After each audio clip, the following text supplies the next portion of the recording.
اللہ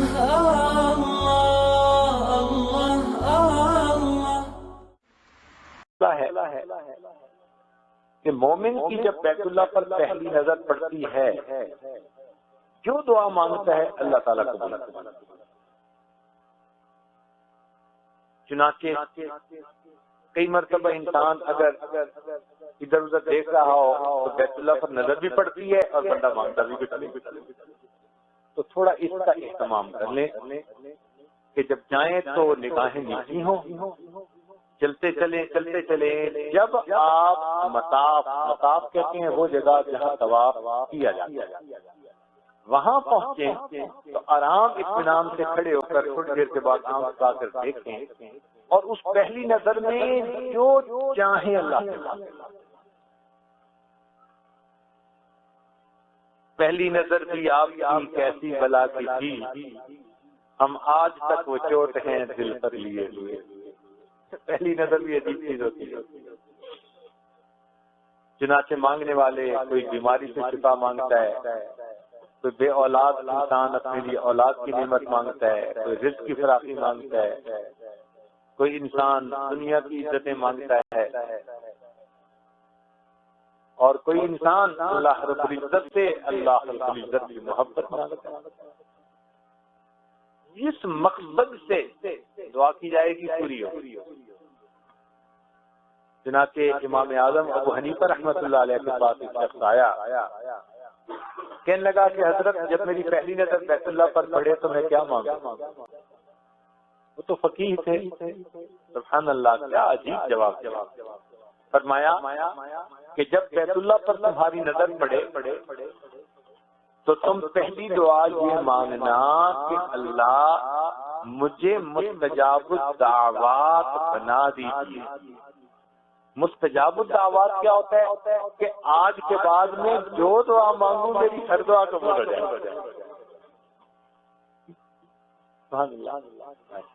کیا مزے کی چیز بانی کہ آج کے بعد میں جو دعا مانگوں میری ہر دعا قبول ہو جائے۔ بہرحال ہر انسان کا اپنا معاملہ اللہ کے ساتھ ہے، تو اس پہلی دعا میں آپ جو چاہیں، اور یہ بھی نہیں کہ بس آنکھ چھپک گئی تو دعا کا وقت ختم، دعا کا وقت تو ہے، اس کے بعد بھی دعا مانگے۔ اگر پہلی نظر کی دعا اللہ نے قبول کر لی تو اس کے متصل جو اور دعا مانگیں گے کیا ان کو ریجیکٹ کر دیا جائے گا؟ یہ دستور ہے۔ حدیث پاک کا مفہوم کہ با جماعت اگر نماز پڑھی جائے تو پوری جماعت میں ایک بندے کی اگر نماز قبول تو اس کی برکت سے اللہ باقی سب کی قبول کر۔ یہ مسئلہ ہے شریعت کا۔ وہ فرماتے ہیں کہ میں اتنا کریم ہوں، انہوں نے مل کر ایک عمل کیا، یہ کیسے ہو کہ ایک کا قبول کروں اور باقیوں کو کہوں کہ نہیں تمہارا قبول نہیں؟ ایک کی برکت سے سب کی۔ تو جب ایک دعا اللہ قبول کریں گے تو متصل مانگی باقی دعائیں گے انشاءاللہ قبول فرمائے۔ اس نے ذن رکھی اللہ سے، تو بہرحال وہاں پر کچھ دیر کھڑے ہو کر آپ خوب دعائیں مانگیں۔ اچھا، کئی دفعہ دعا مانگنے میں انسان حجاب محسوس کرتا ہے۔ یہ ذہن میں رکھنا کہ ہم نے بندے سے نہیں مانگنا، بندے کے پروردگار سے مانگنا ہے، اس سے ہر چیز مانگنی ہے۔ بندے کا کمال یہ کہ جتنا مانگے اتنا اللہ اس سے راضی۔ حدیث پاک میں آتا ہے من لم يدع اللہ یغضب علیہ، جو شخص اللہ سے دعا نہیں مانگتا اللہ تعالیٰ اس بندے سے ناراض ہو جاتا کہ تم مانگتے کیوں نہیں؟ تو جب مانگنے سے وہ خوش ہوتے ہیں تو جی بھر کے مانگے، خوب مانگے۔ ایک مرتبہ ایک نوجوان بیٹھا ہوا تھا، کہہ رہا تھا اللہ دے مجھے اتنے خرب اور ارب اور پتہ نہیں کیا کیا کیا۔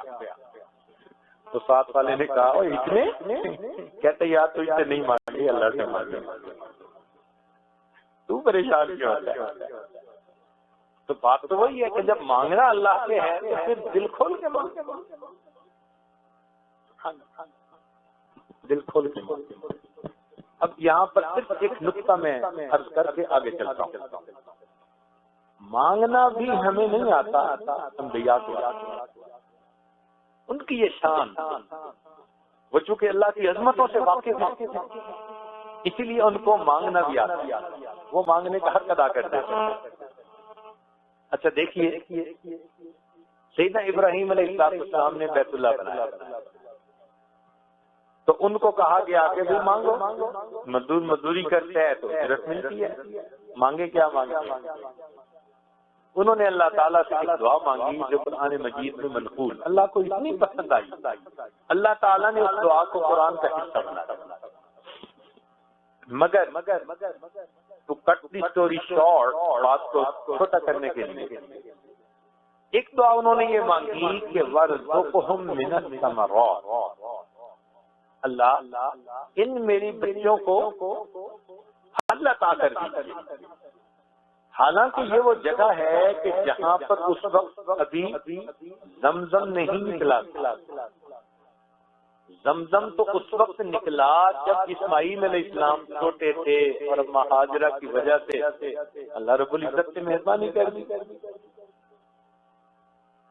تو برآمد ہو گیا۔ ہاں پھر خیر اسماعیل علیہ السلام بڑے ہوئے، ابراہیم علیہ السلام سے مل کے دعا مانگی۔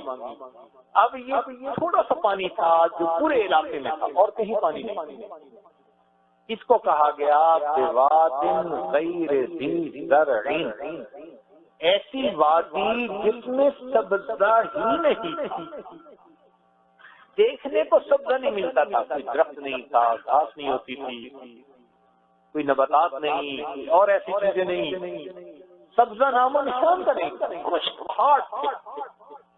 اب اس خشک پہاڑ میں اگر کوئی مانگنے والا مانگے تو عام طور پر یہی مانگتے ہیں اللہ میرے بچوں کو کھانے کے لیے روزی دے دے، روٹی دے دے، سبزیاں دے دے، یہی مانگتے ہیں نا؟ نہیں، انہوں نے یہ چیز نہیں مانگی، انہوں نے اس سے بڑھ کر ایک چیز مانگی، کیا؟ وَارْزُقْهُم مِّنَ الثَّمَرَاتِ، اللہ ان کو کھانے کو پھل عطا کر دی۔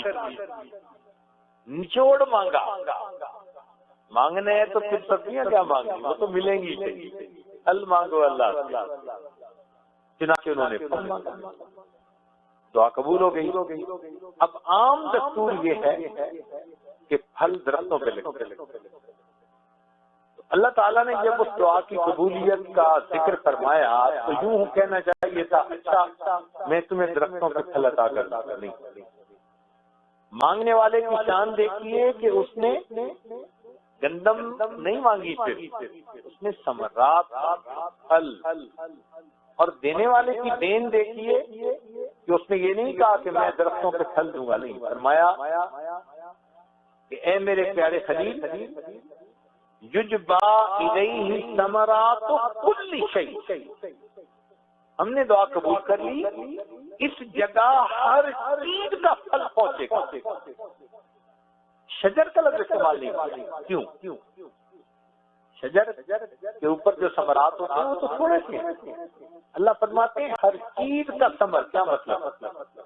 ٹیکسٹائل مل کا لباس اس کا ثمر، شوگر مل کا لباس کی چینی، لوہے کی مل کا ثمر اس سے بنی ہوئے مصنوعات۔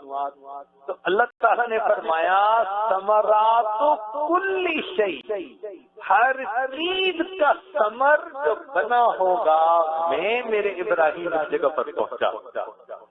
آج دیکھیے دنیا میں کیا چیز ہے جو کہیں بنتی ہے اور وہ یہاں اور تو اور انسانوں کا ثمر ان کی اولاد ہوتی ہے۔ حدیث پاک میں بیٹے کو ثمرۃ القلب کہا گیا کہ دل کا پھل ہے۔ اب آج دنیا اپنے دل کا پھل بھیجنے کے لیے یہاں بے قرار، حضرت دعا مانگے میرے بیٹے کو سعودی عرب میں نوکری مل جائے، جی میرے داماد نے اپلائی کیا ہے، دعا مانگے اس کو جدہ میں نوکری مل جائے، اس کو مکہ مکرمہ میں۔ سبحان اللہ، اللہ نے ایسی جگہ بنا دیا کہ اپنے دل کا ثمر بھیجنے کے لیے دنیا بے قرار ہے۔ لا الہ الا اللہ، لا الہ الا اللہ، لا الہ الا اللہ، لا الہ الا اللہ، لا الہ إلا الله لا إله إلا الله لا إله إلا الله